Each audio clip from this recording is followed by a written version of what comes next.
الذي يمسك بزمام المبادرة نقل هذه المعركة إلى معقل النظام في حلب العاصمة الاقتصادية الأكثر سكاناً في الشام. نعم. وبالتالي لهذه العاصمة مدلولها، والجميع ينتظر نتائج هذه المعركة ليقرر ما هو شكل المشهد القادم. نعم. وحتى نحدد السيناريوهات المحتملة لا بد من تحديد عناصر القوة لطرفي الصراع. نعم.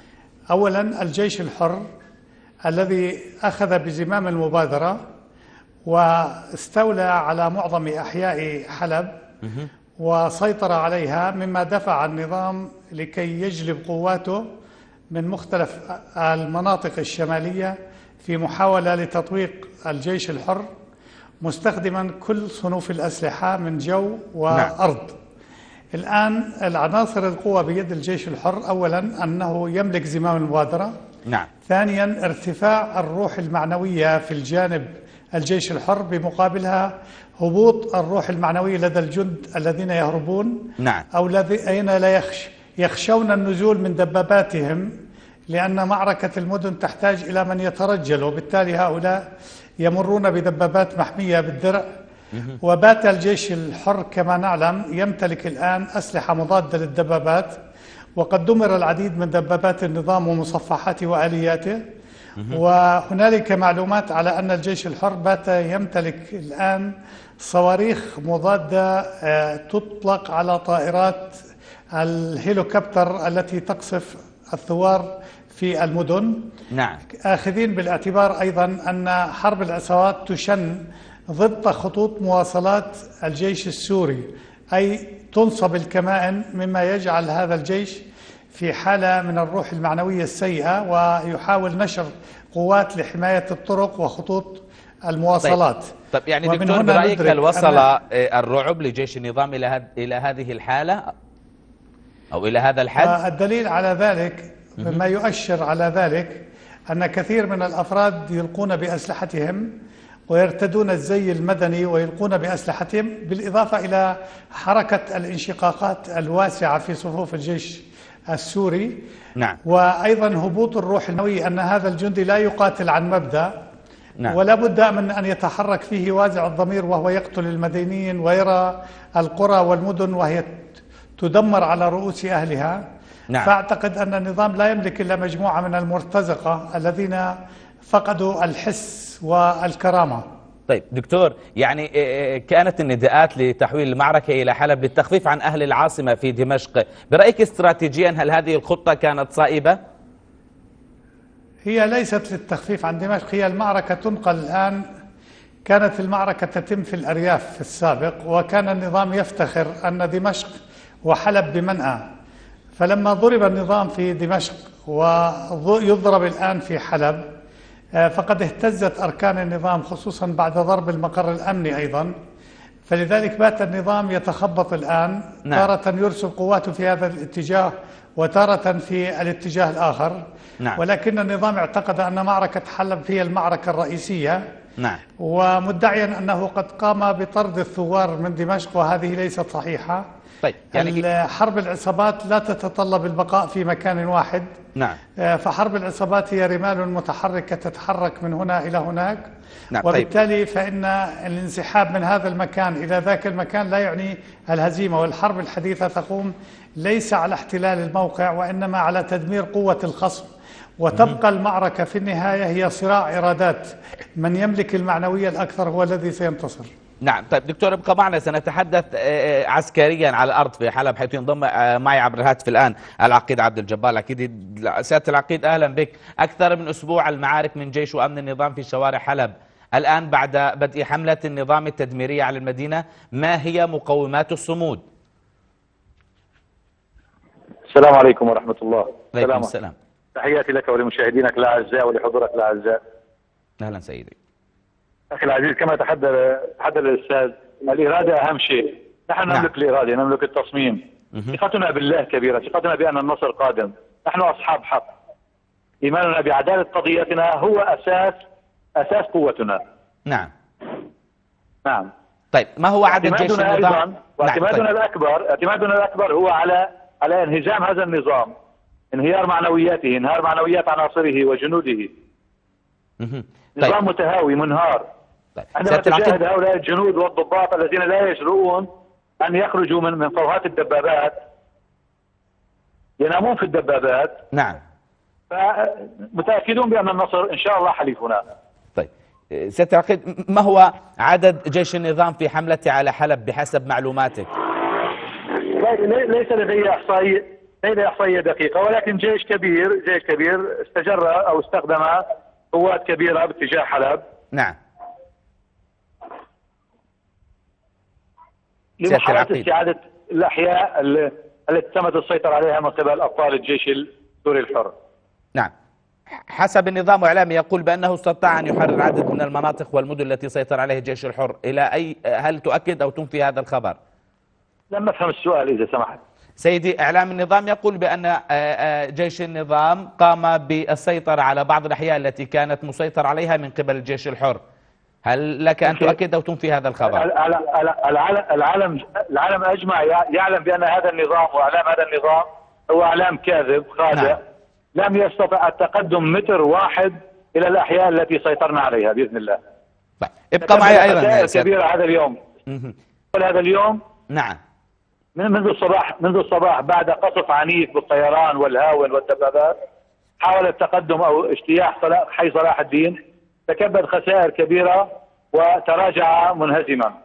طيب سيادة العقيد ابقى معي، سأتحول إليك أستاذ وليد حاج عبد القادر بسؤال.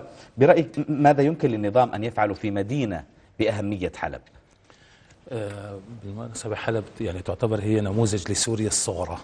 حلب يعني صحيح هي ثاني مدينة والعاصمة الاقتصادية والصناعية والتجارية، ولكنها حتى بالنسبة للكثافة والموجود السكاني أو العمق السكاني تتواجد فيه كافة فئات وشرائح وإثنيات المجتمع السوري. سريان، أرمن، تركمان، كرد، عرب إلى آخره. فمدينة بأهمية حلب أو بثقل حلب، يعني بقناعتي السلطة أو النظام مثل ما ركز على مدينة حلب في بداية الثورة السورية المباركة، حتى أنها أو الأهمية اللي أعطتها لشبيحتها أو للموالين لها، لم الطاقات التي بذلتها في حلب لم تبذلها حتى في دمشق. فلذلك بقناعتي معركة حلب هي معركة مصيرية بالنسبة للنظام وبالنسبة للثورة السورية، لأن مدينة حلب حتى بموقعها الجغرافية هي مدينة مفصلية بالنسبة لخارطة سوريا. نعم. الجغرافية أيضا. بالتالي نقل المعركة للمدينة في مصلحة الثورة برأيك؟ بقناعتي الثوار دائما هم مصلحتهم أو عيونهم على أهل البلد. نعم. وعلى المدينة، لأنه أي مدرسة تهدم هي ليست لصالح الثورة لأنها ممتلكات الشعب، بينما النظام وصل مثل ما قلت سابقا. نعم. لمرحلة لا يهمها أي شيء سوى الحفاظ على ذاتها. نعم. فمن هنا نقل المعركة إلى المدن بقناعتي الثوار لا يرغبون وإنما تفرض عليهم هذه المعارك داخل المدن. نعم. طب سيادة العقيد عبد الجبار، سأستغل الفرصة من الآن الخط صحيحا ما زال يعمل بشكل جيد. لماذا برأيك فضل الثوار المدينة تركوا أرضا مفتوحة تمكنهم من خوض معارك كر وفر، خصوصا أنهم يسيطرون على الريف؟ في المدن أصبح يقتل أهلنا ويذبحهم ويقتل، والشبيحة عافت فسادا والأمة عافت فسادا. هل نتركهم يفعلون ذلك ونبقى متفرجين؟ لماذا نحن في الجيش السوري الحر؟ نحن موجودون لحماية أهلنا. يعني علينا نحن ستعقيد يعني إذا سمحت لي، هل أنتم في المدينة لحماية المدنيين أم للاحتماء في المدنيين؟ لا، نحن ليس لاحتماء المدنيين، نحن لحماية المدنيين ولتحرير هذه المدينة من هذا النظام المجرم ومن عصابته المجرمة الخائنة. طب بالتالي هل ما كسبه الثوار من أسلحة من جيش النظام كافٍ لحماية حلب؟ نعم كافي لحماية حلب. الحمد لله وبفضل الله نملك الأسلحة المتوسطة، نملك مضادات الدروع، نملك مضادات الطيران المروحي. نعم. أسلحتنا جيدة، إيماننا عزيمتنا قوية، معنوياتنا عالية جدا. طيب ماذا عن الإمدادات أيضا، تأمين الإمدادات؟ يا أخي العزيز، حلب مدينة كبيرة جدا. نعم. نعم. يوجد نقص في الامدادات، يوجد نقص في الخبز، يوجد نقص في كل شيء. هذا النظام بدأ يفرض العقاب الجماعي على حلب من أجل معاقبتهم بحرمانهم من الخبز ومن الطعام ومن المؤونة وكل شيء، نعم، لاحتوائهم لعناصر الجيش الحر. نعم سيادة العقيد، يعني أنا أقوم بتوجيه بعض هذه الأسئلة والأسئلة كثيرة فقط للتوضيح لا أكثر من ذلك. أرجو أن يكون صدرك رحب معنا. أتوجه إليك دكتور غازي ربابعة، سمعت ما تحدث سيادة العقيد، هل سحب قوات النظام من إدلب وجبل الزاوية باتجاه حلب دليل على تآكل القوة الضاربة في جيش النظام؟ هو هذا صحيح. النظام الآن في مراحله الأخيرة، وهو الآن يجمع كل ما لديه من قوة في محاولة لتسجيل أي نصر معنوي في هذه المعركة، لأن هذه المعركة معركة مفصلية يعتقد النظام، وإذا فاز بها فإنه سيسجل أمام وسائل الإعلام أنه نجح في سحق الثوار. الثوار الآن مصادر قوتهم أنهم يسيطرون على المنافذ الخارجية عبر العراق وعبر تركيا، وكل المعابر الحدودية باتت الآن ليست بيد النظام وإنما بيد الجيش الحر. نعم. وهذا يؤمن قاعدة لوجستيكية وقاعدة إمداد بالسلاح، آخذين بالاعتبار أن الحرب الحديثة تتطلب كميات كبيرة من الذخائر. نعم. ولذلك وجود منافذ الآن مع تركيا ومع العراق قد تؤمن مثل هذا النوع من السلاح، مما يعزز من صمود الجيش الحر ويثبت ويعزز قدرته في أن يأخذ المزيد من السلاح من أيدي جيوش النظام الهاربين. نعم. الأمر الآخر فيما يتصل بهذه المعركة، قوة النظام الآن تكمن في أنه يملك الطائرات الحربية، وهو بذلك يقصف ليس أفراد الجيش الحر بل كل منطقة يعتقد أن فيها أفراد من الجيش الحر يقوم بقصفها وتسوية المباني بالأرض. وأعتقد أن هذا ليس في صالح النظام، لأن دائما الرصيد هو الشعب.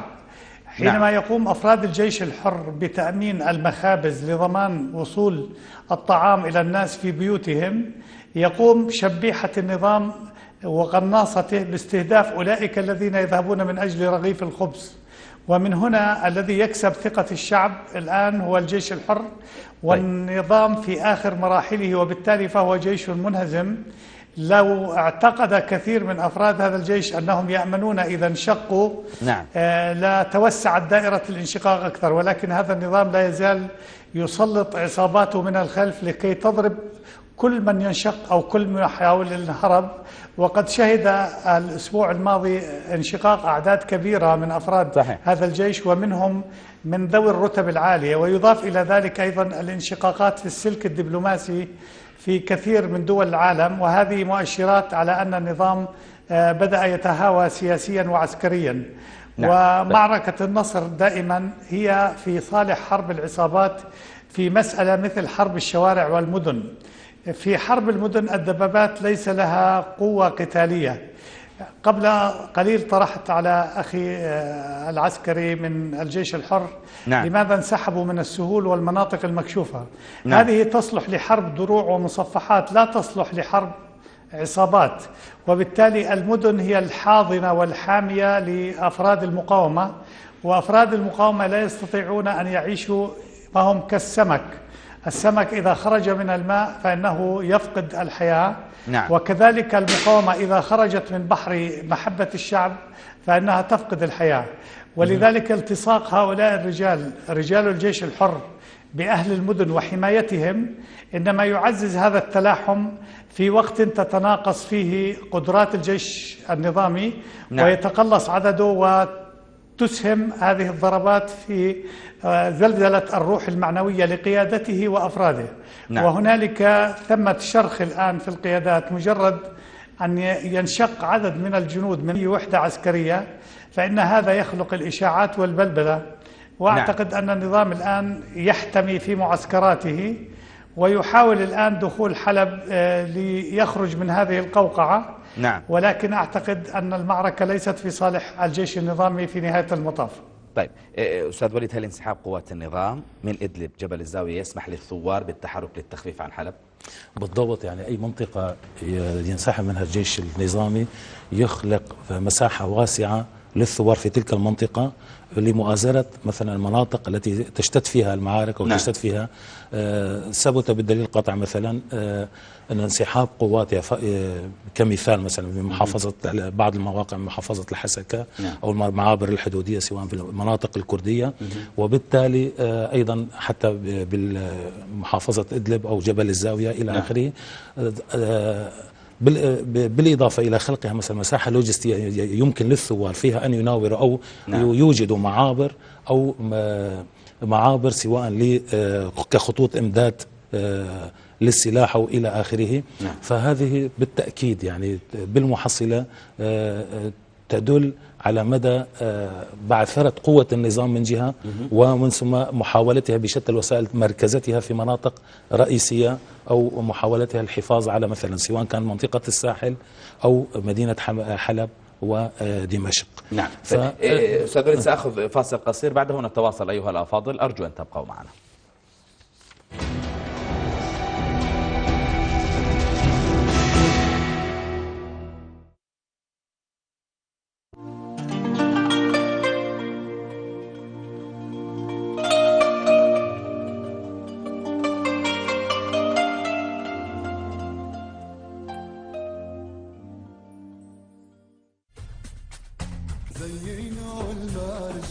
والمرج إلينا شامينا فرشي